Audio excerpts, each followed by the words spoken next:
Alpha Ndombi Moussavou et Christ Rodolphe Lembonda reviennent sur le thème de cette édition. Célébrée chaque 9 octobre de l'année, la Journée mondiale de la Poste marque la date d'anniversaire de la fondation de l'Union postale universelle, UPU, en 1874 à Berne, instituée à l'issue du congrès de Tokyo en 1969. Pour cette année, le thème retenu est 150 ans d'engagement pour la communication et le développement des peuples à travers le monde, avec pour corollaire l'innovation, l'intégration et l'inclusion. La thématique de cette année, c'est 150 ans d'engagement pour la communication et le développement des peuples à travers le monde. Cette thématique rappelle la mission de l'Union postale universelle depuis sa création, qui est de connecter des milliards d'êtres humains entre eux. La Poste gabonaise, forte de ses 162 ans d'histoire, a joué un rôle déterminant dans le développement du lien social et l'intégration de notre pays dans les réseaux mondiaux. Aujourd'hui, le principal défi pour la Poste gabonaise et pour les postes du monde entier, c'est d'accélérer leur transformation numérique pour répondre aux nouveaux besoins des citoyens et des entreprises. Au Gabon, la Poste a longtemps représenté un lien vital entre les citoyens, l'État et le reste du monde. Cette journée a pour but principal de sensibiliser les particuliers et les entreprises sur le rôle que joue la Poste dans leur vie quotidienne et à sa contribution au développement économique mondial. Dans le même temps, nos reporters Marlène Bina et Christ Rodolphe Lembonda mettent en lumière le circuit qu'empruntent les différents colis postaux. On regarde. La Poste gabonaise a connu de nombreuses mutations au cours de son histoire. De l'OPT à Gabon Poste, puis à la Poste SA que nous connaissons aujourd'hui.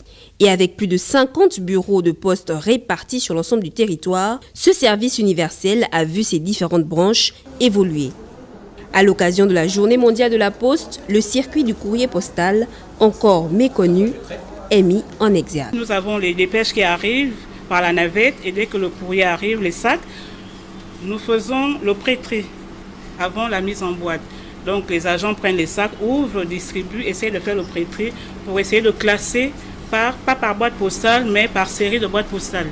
Après, nous prenons le courrier et nous allons vers les boîtes postales où les agents vont faire la mise en boîte. Après la mise en boîte, nous on attend seulement l'arrivée des clients pour pouvoir récupérer leur courrier de l'autre côté des boîtes postales. Quand le client a un courrier à récupérer, arrive avec sa clé, il rentre derrière à l'entrée principale des boîtes postales, il ouvre sa boîte, il prend son courrier. Maintenant, s'il y a une convocation, que le client attend par exemple un paquet ou un colis ou un courrier recommandé, il passe encore chez nous, on regarde et on oriente le client parce que sur les convocations, nous avons les recommandés, les ordinaires, les paquets ordinaires, les paquets recommandés et on oriente le client par rapport aux différents bureaux de poste qui s'occupent de l'envoi qui est arrivé. Aujourd'hui, la Poste gabonaise est certes au cœur d'un scandale financier, mais la volonté de redorer son blason est bel et bien présente. Le billet de ce soir, on le précise, est en rapport avec la Poste car il est plus qu'essentiel de porter un regard critique sur la situation de la Poste ici à Gabao. Une Poste, il faut le dire, qui semble peiner à suivre le rythme des innovations. Eric Zegui-Badinga, dit Mondjok, sous l'assistance et la virtuosité technique de Rodolphe LMV, nous plonge dans cet univers.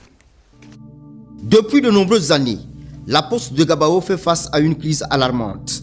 Il est crucial d'examiner sa situation qui se trouve à un tournant critique. En effet, à Gabao, la Poste est en proie à une crise alarmante. On assiste à un balai de limogeage de directeurs généraux de la Poste qui ne restent pas en poste très longtemps. Donc pour diverses raisons, ils perdent leur poste à la tête de la Poste. Et pourtant, il s'agit d'une Poste postmoderne, mais qui reste à la traîne. Malgré des slogans inspirants et des initiatives présentées comme innovantes, la Poste de Gabao souffre d'une image d'inertie. Les promesses de modernisation, souvent accompagnées d'un vernis attrayant, font face à une réalité moins reluisante. Le manque d'investissement dans les technologies numériques et une gestion opaque sur fond de gabegie sont autant de manifestations d'un système qui a du mal à s'adapter aux exigences contemporaines. Les épargnants qui ont déposé toutes leurs économies se retrouvent aujourd'hui désemparés, car les DG véreux se sont emparés de leur argent, défiant les principes fondamentaux de sécurité financière. Les fonds sont bloqués ou disparus. Les témoignages des citoyens ayant investi jusqu'à plusieurs millions de francs CFA dans la Poste révèlent un désespoir palpable, alimenté par des années de futilité dues à la gabegie et à la corruption.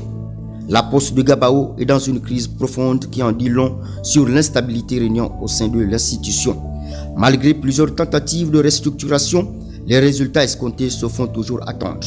Récemment, le gouvernement a encore décidé de mettre à la porte l'ensemble du personnel dirigeant. Un acte qui témoigne d'une gestion chaotique, mais qui n'offre aucune garantie de changement positif. Les épargnants gardent l'espoir d'une restitution de leurs fonds, qui sont au fond du ventre des détourneurs de deniers. Mais sur le fond, cet espoir semble s'effriter chaque jour un peu plus. Pendant ce temps, l'inclusion, l'innovation, l'intégration, qui devraient être au cœur de tout service postal moderne, demeurent des promesses vides. La Poste de Gabao ne parvient pas à s'intégrer au système financier moderne. Les offres tant au niveau de la distribution du courrier, des colis, que des services bancaires restent stagnants. Et puis ce communiqué